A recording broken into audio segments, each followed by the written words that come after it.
Yayoi Kusama, From Here to Infinity. Written by Sarah Suzuki and illustrated by Ellen Weinstein. Yayoi Kusama was born in the country of Japan, on the island of Honshu, in a town called Matsumoto City. An old palace made of wood and stone overlooked a moat where swans swam.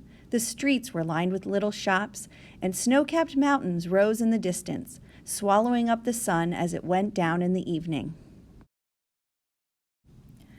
Yayoi's family owned nurseries where all kinds of flowers and vegetables grew, and workers tended the plants as they matured from seeds to sprouts to stalks.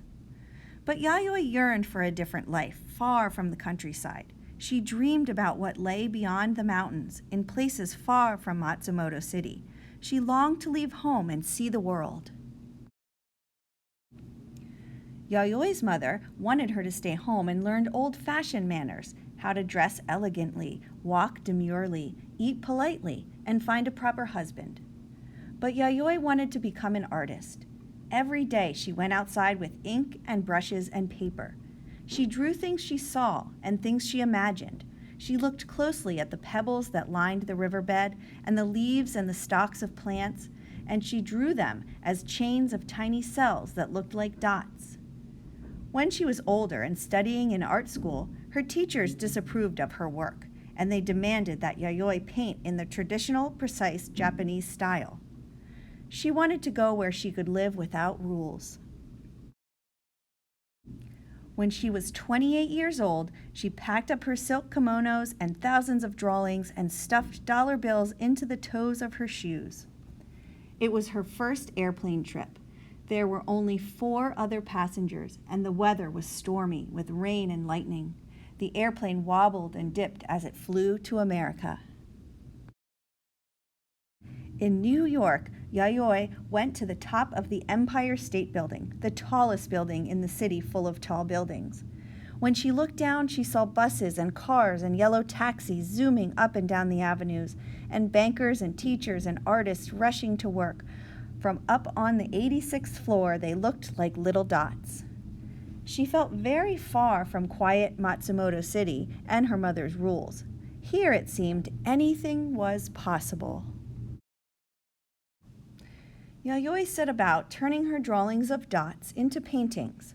The dollar bills that she had brought to America quickly ran out, and she spent what little money she had left on paints and canvases. She worked day and night.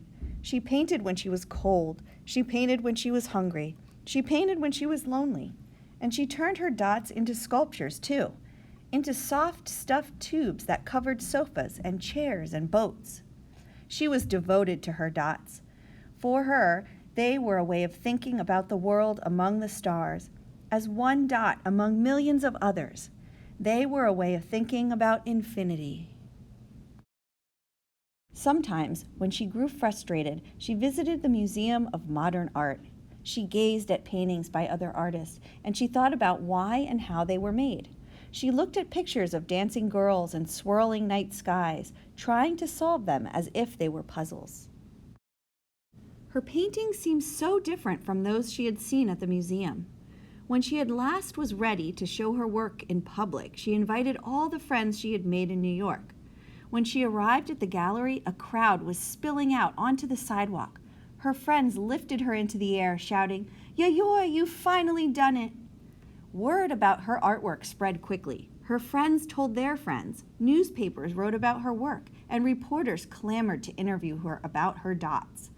Now she began to show them in other cities all over the United States and in Europe. Her dots were covering the world. They appeared in Venice in thousands of dot-shaped mirrors scattered over a big green lawn, and on a pumpkin on a pier, and on dresses and t-shirts, on people walking down the street, and in mirrored rooms where glowing dots were reflected and reflected again. It was an infinity of dots.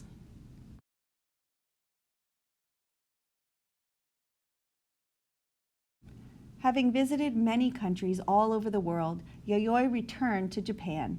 The country had changed since she had left, and many different artists challenging the old traditional style, as Yayoi had been doing all along.